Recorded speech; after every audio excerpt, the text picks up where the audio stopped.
30 साल से इंडिया का सॉफ्ट ड्रिंक मार्केट एक ही रूल फॉलो करता रहा, team Coca Cola versus team Pepsi. और ऑनेस्टली कोई तीसरा प्लेयर इनके बीच घुस भी नहीं सकता था।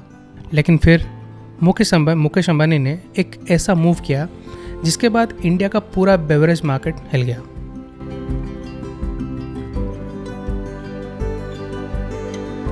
– 2022 में उन्होंने कैंपा कोला जैसा एक डेड ब्रांड को सिर्फ 22 करोड़ में खरीद लिया और सिर्फ 18 महीनों में इस ब्रांड को 7% मार्केट शेयर तक पहुंचा दिया।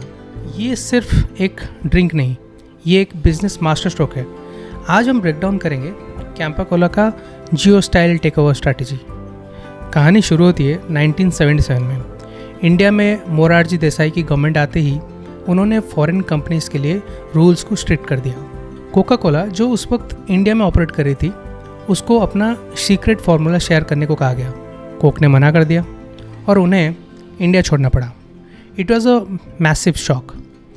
अचानक से पूरा मार्केट खाली हो गया।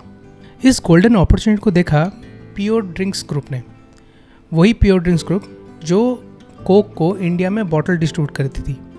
कोक के जाने के बाद उन्होंने अपना खुद का ब्रांड लॉन्च किया जो था कैंपा कोला। उनका स्लोगन था द ग्रेट इंडियन टेस्ट। ये स्लोगन लोगों के दिलों पर बहुत अच्छे से छा गया क्योंकि उनके पास कोक का डिस्ट्रीब्यूशन नेटवर्क और एक्सपीरियंस तो ऑलरेडी था। कैंपा कोला रातों रात ही हिट हो गया। 80s तक आते आते कैंपा ऑरेंज, कैंपा लेमन और कैंपा कोला हर इंडियन घर के पार्टीज, शादी की शान बन चुके थे। सलमान खान का जो पहला ऐड था वो भी कैंपा कोला ने ही करवाया था। ये ब्रांड ट्रूली इंडियन प्राइड बन चुका था। 15 ईयर्स तक कैंपा कोला इंडिया का सुपरस्टार था। लेकिन 1991 में जब लिबरलाइजेशन हुआ, कोका कोला और पेप्सी वापस आए $1 बिलियन बजट के साथ। उन्होंने बड़े बड़े बॉलीवुड स्टार्स को और क्रिकेटर्स को अपने से साइन किया। कोका कोला ने लोकल ब्रांड्स तक भी खरीद लिया जैसे थम्स अप, लिम्का और गोल्डस्वर्ड, जो कि उनको हेल्प किया कि कंपटीशन ख़त्म कर दे। कैंपा धीरे धीरे मार्केट से गायब हो गया। लेकिन ये स्टोरी यहीं ख़त्म नहीं होती। फिर आता है 2022। रिलायंस रिटेल जो कि ईशा अंबानी चलाती है, quietly buys a Campa Cola for 22 crore. ये नॉस्टैल्जिया वाला डिसीजन नहीं था, ये एक planned FMCG take over mission था। रिलायंस को पता था कि नया ब्रांड बनाने से ज़्यादा आसान होगा कि एक ऐसे ब्रांड को रिवाइव करना जिसके पास ऑलरेडी नॉस्टैल्जिया और ब्रांड रिकॉल हो। तो रिलायंस ने क्या किया? एग्जैक्टली वही जो उन्होंने टेलीकॉम में किया था, disruptive pricing plus incent distribution. Jio के टाइम पर उन्होंने टेलीकॉम मार्केट को कैसे डिसरप्ट किया था, याद है ना? वही प्लेबुक वो बेवरेज मार्केट में ला रहे हैं। जब कोक और पेप्सी 250 ml की बोतल को 20 रुपये में बेचते थे, रिलायंस ने उस कैंपा कोला के 200 ml को सिर्फ 10 रुपये में ही लॉन्च कर दिया और 500 ml वाले को 20 रुपये में। जहाँ पे कोक और पेप्सी मार्जिन देते थे कि 3.5 to 5%, वहाँ रिलायंस ने दिया 6 to 8% ऑफ मार्जिन। तो जितने लोकल किराना स्टोर्स है उनके लिए मार्जिन सबसे बड़ा था, तो कैंपा कोला ज़्यादा उन्होंने अपने सेल्स में रखने लगे। सबसे बड़ा बिजनेस वेपन था वर्टिकल इंटीग्रेशन। रिलायंस का खुद का पेट रेजिन्स बनाता है जो बॉटल का रॉ मटेरियल होता है, खुद का कैप्स भी बनाता है, लेबल्स भी बनाता है, लॉजिस्टिक्स खुद का ही यूज़ करता है और लास्ट माइल डिस्ट्रीब्यूशन भी खुद ही का है। इसीलिए वो प्राइस इतना एग्रेसिवली ड्रॉप कर सकते हैं। ब्रांड बनाने के लिए रिलायंस ने इंडिया की सबसे बड़ी जो चीट कोड है वो यूज़ किया, वो था क्रिकेट।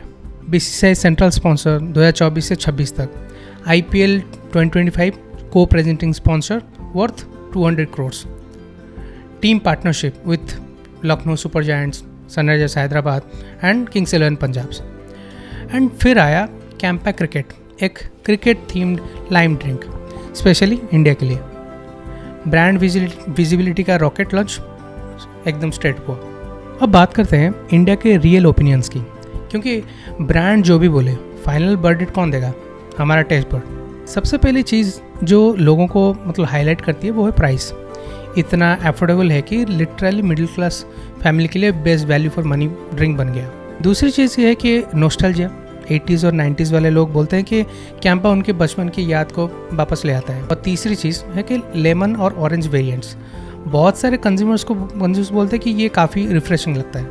और एक सरप्राइजिंग चीज़ है क्या है कि कैंपा एनर्जी गोल्ड जो है, जो एनर्जी बूस्ट करने के लिए होता है, वो स्टिंग और मॉन्स्टर से ज़्यादा अच्छा लगता है as per some few customers. लेकिन पिक्चर इतनी परफेक्ट भी नहीं है।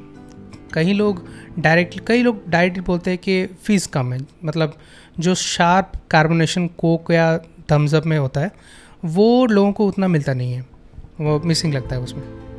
दूसरा है कि थोड़ा ज़्यादा मीठा लगता है, कई कस्टमर्स को स्वीटनेस का बैलेंस उतना परफेक्ट नहीं लगता। तीसरा कॉमन फीडबैक है कि आफ्टर टेस्ट थोड़ा अनयूजुअल लगता है। कुछ लोग इसे मेडिसिनल भी लगता है, जैसे मेडिसिन फ्लेवर होता है ना, वैसे उनको फ्लेवर आता है पीने के बाद। 1/3 को टेस्ट पसंद है और 1/3 को बिल्कुल भी नहीं, और बाकी कम्प्लीटली न्यूट्रल। तो क्या कैंपा कोला कोक और पेप्सी को इंडिया में हरा देगी? Short answer is not today. लेकिन एक बात याद रखो, रिलायंस फाइट्स लॉन्ग टर्म, और उनके पास पैसा है, इंफ्रास्ट्रक्चर है, डिस्ट्रीब्यूशन है, क्रिकेट है, और इंडिया का मास मार्केट उनके साइड में है। ये सिर्फ एक कोल्ड ड्रिंक की लड़ाई नहीं है, ये एक स्टेटमेंट है कि एक लेगेसी इंडियन ब्रांड सही स्ट्रैटेजी और बैकिंग के साथ वापस अपने थ्रोन पे बैठ सकती है। तो कमेंट करके बताओ, टीम कैंपा या टीम कोक? वीडियो पसंद आए तो लाइक, शेयर एंड सब्सक्राइब ज़रूर करना। मिलते हैं नेक्स्ट बिजनेस ब्रेकडाउन वीडियो में। See you in the next video.